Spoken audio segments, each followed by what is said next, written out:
I hope to show that most modern secret societies, and especially those that practice degrees of initiation, and that is the key, are really one society with one purpose. You may call them whatever you wish: the Order of the Quest, the Jason Society, the Roshaniya, the Kabbalah, the Knights Templar, the Knights of Malta, the Knights of Columbus, the Jesuits, the Masons, the ancient and mystical order of Rosicrucians, the Illuminati, the Nazi Party, the Communist Party, the executive members of the Council on Foreign Relations, the Group, the Brotherhood of the Dragon, the Rosicrucians, the Royal Institute of International Affairs, the Trilateral Commission, the Bilderberg Group, the Open Friendly Secret Society of the Vatican, the Russell Trust, the Skull and Bones, the Scroll and Key, the Order. They are all the same, and all work toward the same ultimate goal: a new world order. Those who will not use their brains are no better off than those who have no brains. You must accept that you have been cattle, and the ultimate consequence of being cattle, which is slavery, or you must prepare to fight, and if necessary die to preserve your God-given right to freedom. History is replete with whispers of secret societies, accounts of elders or priests who guarded the forbidden knowledge of ancient peoples, prominent men meeting in secret who directed the course of civilization are recorded in the writings of all people. The oldest is the Brotherhood of the Snake, also called the Brotherhood of the Dragon, and it still exists under many different names. The Brotherhood of the Snake is devoted to guarding the secrets of the ages and to the recognition of Lucifer as the one and only true God. If you do not believe in God, Lucifer, or Satan, you must understand that there are great masses of people who do. I do not believe in racism, but millions do, and their beliefs and actions based upon those beliefs will affect me. It is clear that religion has always played a significant role in the course of these organizations. Communication with a higher source, often divine, is a familiar claim in all but a few. The secrets of these groups are thought to be so profound that only a chosen, well-educated few are able to understand and use them. These men use their special knowledge for the benefit of all mankind. At least, that is what they claim. But how are we to know, since their knowledge and actions have been secret? Fortunately, some of it has become public knowledge. Secret societies mirror many facets of ordinary life. There is always an exclusivity of membership, with the resultant importance attached to being or becoming a member. This is found in all human endeavors, even those which are not secret, such as football teams or country clubs. This exclusivity of membership is actually one of the secret society's most powerful weapons. There is the use of signs, passwords, and other tools.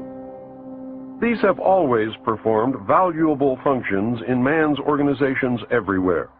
The stated reason, almost always different from the real reason for the society's existence, is important. It can be anything, but is usually fraternal and is found in all pressure groups wherever people congregate. The most potent tool of any secret society is the ritual and myth surrounding initiation. These special binding ceremonies have very deep meaning for the participants. Initiation performs several functions which make up the heart and soul of any true secret society. Like boot camp, the initiation into the armed forces, important aspects of human thought that are universally compelling are merged to train and maintain the efforts of a group of people to operate in a certain direction. Initiation bonds the members together in mysticism. Neophytes gain knowledge of a secret, giving them special status. The ancient meaning of neophyte is planted anew or reborn. A higher initiation is, in reality, a promotion inspiring loyalty and the desire to move up to the next rung. The goals of the society are reinforced, causing the initiated to act toward those goals in everyday life. That brings about a change in the political and social action of the member. Initiation is a means of rewarding ambitious men who can be trusted. You will notice that the higher the degree of initiation, the fewer the members who possess the degree. This is not because the other members are not ambitious, but because a process of very careful selection is being conducted. A point is reached where no effort is good enough without a pull up by the higher members. Most members never proceed beyond this point and never learn the real secret purpose of the group. The members congratulate him and tell him, "You have made the right choice, as a true adept would never do such a terrible thing." The newly initiated might find it disconcerting, however, that he or she never advances any higher. If instead the candidate spits upon the cross, he or she has demonstrated a knowledge of one of the mysteries and soon will find him or herself a candidate for the next higher level. The mystery is that religion is but a tool to control the masses. Knowledge or wisdom is their only God, through which man himself will become God. There are but few truly mature minds in the world. They believe that those minds belong exclusively to them. The philosophy that follows is the classic secret society view of humanity. When a person of strong intellect is confronted with a problem which calls for the use of reasoning faculties, they keep their poise and attempt to reach a solution by garnering facts bearing upon the question. On the other hand, those who are immature when confronted by the same problem are overwhelmed. While the former may be said to be qualified to solve the mystery of their own destiny, the latter must be led like a bunch of animals and taught in the simplest language. Like sheep, they are totally dependent upon the shepherd. The able intellect is taught the mysteries and the esoteric spiritual truths. The masses are taught the literal, exoteric interpretations. While the masses worship the five senses, the select few observe, recognizing in the gulf between them the symbolic concretions of great abstract truth. The elect are given knowledge of the mysteries and are illumined, and are thus known as the Illuminati, or the Illuminated One, the guardians of the secrets of the ages. Three early secret societies that can be directly connected to a modern descendant are the cults of many other branches of the Illuminati. For instance, common to the Brotherhood are the symbolic rebirth and dream as the ancient Masonic rites before the many other degrees were added, the ladder of 7 rungs, men only, and the all-seeing eye. Of special interest is the powerful society in Afghanistan in ancient times called the Roshaniya, Illuminated One. There are actually references to this mystical cult going back through history to the House of Wisdom at Cairo. The major tenets of this cult were the abolition of private property, the elimination of religion, the elimination of nation-states, the belief that illumination emanated from the Supreme Being who desired a class of perfect men and women to carry out the organization and direction of the world.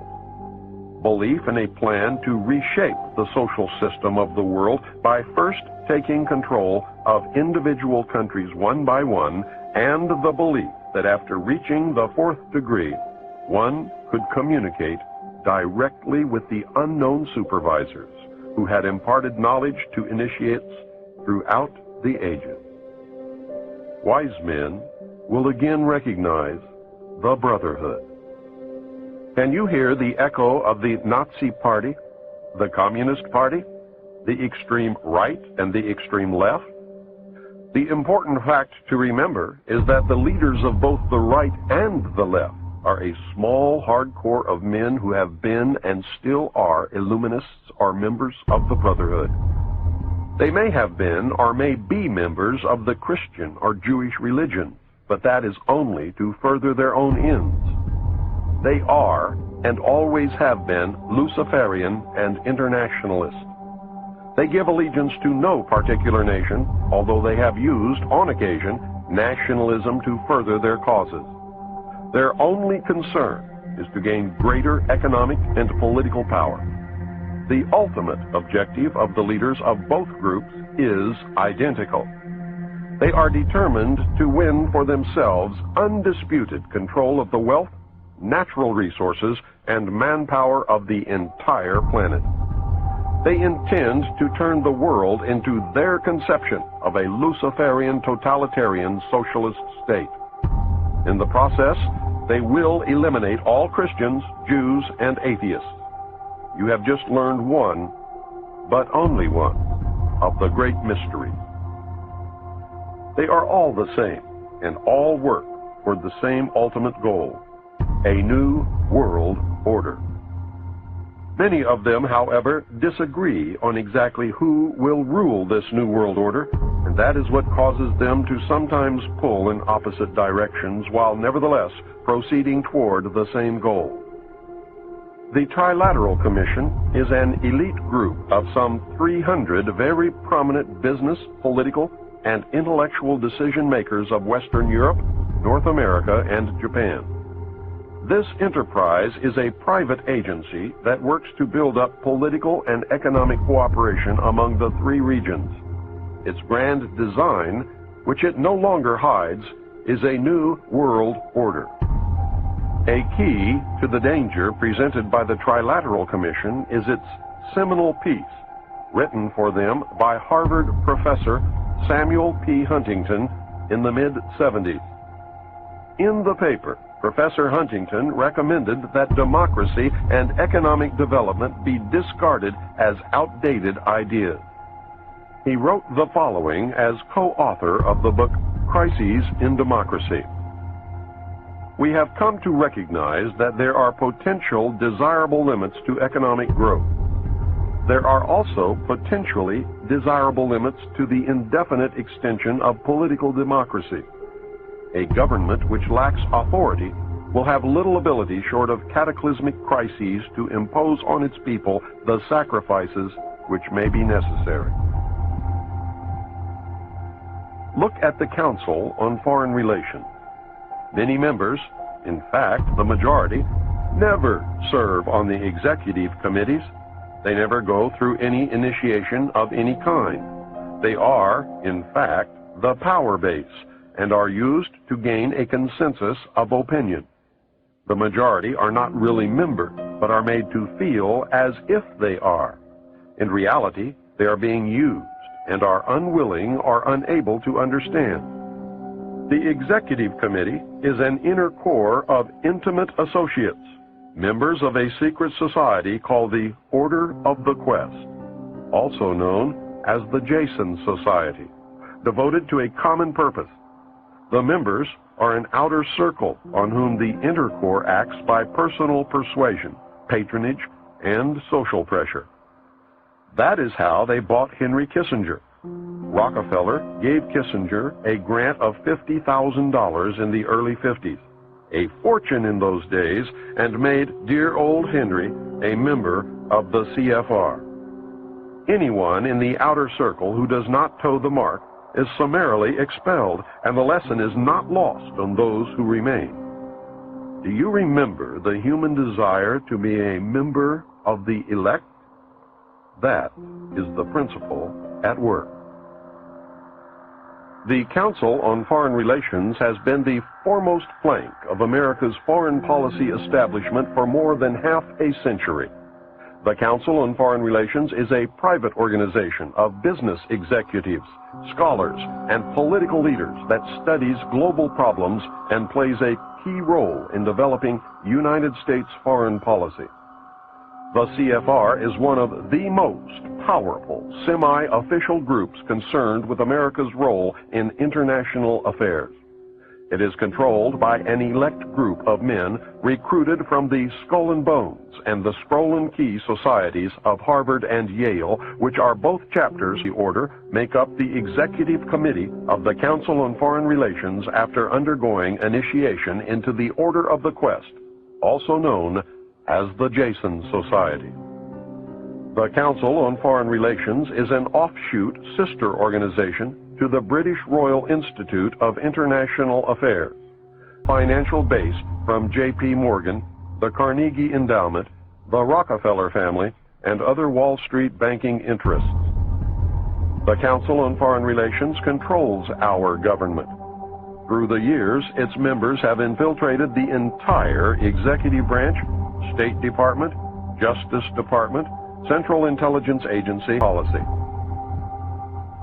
I read top-secret documents while with Naval Intelligence that stated that President Eisenhower had appointed 6 of the executive committee members of the CFR to sit on the panel called Majesty 12, also known as Majority 12 for security reasons. Majesty 12 is the secret group that is supposed to control extraterrestrial information and projects.